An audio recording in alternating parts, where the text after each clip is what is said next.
여러분 반갑습니다. 저는 디지털 스토리 스튜디오의 김유석입니다. 오늘 저희가 살펴볼 이야기는요. 역사상 가장 위대한 기업 인수 합병, 테이크오버 사례 중 하나라고 할 수 있겠는데요. 그 무대가 실리콘밸리가 아니라 놀랍게도 15세기 조선입니다.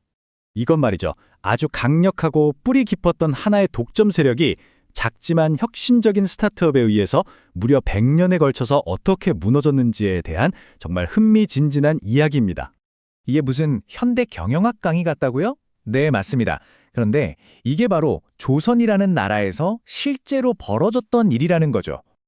자, 그럼 먼저 시장을 꽉 잡고 있던 기존의 강자부터 한번 살펴볼까요? 세조라는 강력한 군주가 만들어낸 막강한 파벌, 바로 훈구파입니다. 세조가 왕권을 강화하면서 모든 부와 권력이 자신을 도왔던 소수의 공신들에게만 집중됐어요. 말 그대로 공신들을 위한 낙원이었죠. 그러면서 시스템이 완전히 한쪽으로 기울어져 버린 겁니다. 이 훈구라는 거대 기업은요. 시장 점유율은 엄청났지만 그 속은 사실 골마 있었어요. 왜냐? 내부를 감시하고 견제할 장치가 하나도 없었거든요. 자, 그런데 여기에 새로운 리더, 성종이 등장합니다. 왕위에 오른 성종은 오늘날의 CEO들이 겪는 그런 아주 고전적인 딜레마에 빠지게 되죠. 할아버지인 세조처럼 왕의 힘이 너무 강해도 문제고 그렇다고 신하들의 힘이 너무 강해져도 문제라는 걸 너무나 잘 알고 있었던 거예요. 그래서 결심합니다. 힘으로 누르는 건 답이 아니다. 시스템으로 풀자. 그리고 이게 바로 성종이 설계한 조선이라는 국가의 새로운 운영체제, OS였던 셈입니다. 홍문관을 통해 정책의 논리를 만들고 경연을 통해 끊임없이 토론하고 경국대전이라는 법으로 왕을 포함한 모두가 따를 규칙을 세운 거죠. 정말 대단하죠? 그런데 아무리 좋은 시스템도 그걸 운영할 사람이 없으면 소용없잖아요.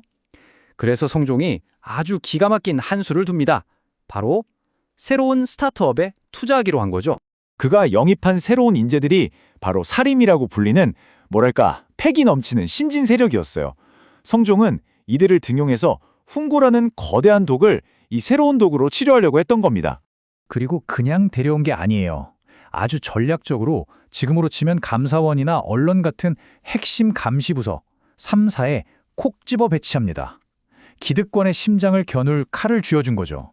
이 두 집단의 기업 문화는 정말 하늘과 땅 차이였어요.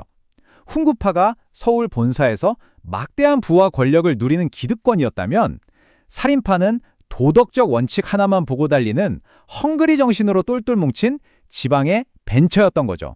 성종이 살아있을 땐 이 아슬아슬한 균형이 유지됐지만 그가 세상을 떠나자마자 모든 게 무너집니다. 그리고 피비린내 나는 100년짜리 기업 전쟁이 시작되죠. 기득권 대기업, 훈구파가 가만히 있었을까요? 당연히 아니죠. 자신들의 막강한 힘을 총동원해서 이 신생 스타트업을 그냥 집 밟아버립니다. 이게 바로 그 유명한 4대 사화입니다. 연산군의 광기 어린 폭정부터 시작해서 중종, 명종대에 이르기까지 정치적 음모 속에서 사림은 그야말로 피바람을 맞으며 계속해서 쓸려나갔습니다. 자, 여기서 진짜 중요한 질문이 나옵니다. 이렇게까지 무자비하게 짓밟혔는데 어떻게 이 스타트업은 망하지 않았을까요? 도대체 그 생존의 비밀은 뭐였을까요? 그 비밀 병기는 바로 중앙이 아닌 지방에 있었습니다. 바로 서원과 향약이라는 그들만의 독자적인 플랫폼, 일종의 분산 네트워크였던 거죠. 이게 핵심이에요. 훈구의 힘은 서울, 즉 중앙에만 집중돼 있었지만 사림의 힘은 전국 각지에 흩어져 있었던 겁니다. 중앙에서 리더가 제거돼도 지방의 서원이라는 인재 양성 시스템이 계속해서 새로운 피를 수혈해준 거죠. 정말 놀랍지 않나요? 결국 어떻게 됐을까요? 이 불사조 같은 스타트업은 서서히 썩어가던 거대 독점 기업보다 오래 살아남았습니다. 그리고 마침내 시장의 판도를 완전히 뒤집는 순간이 온 거죠.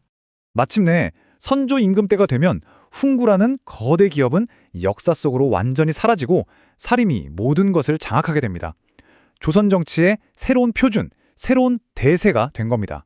하지만 이걸로 해피엔딩은 아니었어요. 갈등이 사라진 게 아니라 그 형태가 바뀐 거죠. 외부의 적이 사라지자 이제 사림 내부에서 누가 더 옳은가를 두고 치열한 경쟁이 시작됩니다. 이게 바로 우리가 아는 붕당 정치의 시작입니다. 자, 이 타임라인을 보시면 전체 흐름이 한눈에 들어오죠? 세조의 강력한 수직적 리더십에서 시작해서 성종이 만든 균형의 시대, 그리고 사화라는 대혼돈을 거쳐 마침내 선조 이후 사림이 주도하는 수평적 토론 정치의 시대가 열린 겁니다. 이 기나긴 100년의 싸움이 우리에게 주는 교훈은 아주 명확합니다. 힘으로 세운 독점은 결국 무너지지만 새로운 인프라를 만든 혁신은 결국 표준이 된다는 거죠. 결국 장기적으로 봤을 때 무엇이 더 강력할까요? 모든 것을 통제하려는 중앙 집권적 힘일까요? 아니면 어떤 위기에도 다시 일어서는 분산된 네트워크의 회복 탄력선일까요? 500년 전 조선의 역사가 오늘날 우리에게 던지는 질문이 아닐까 싶습니다.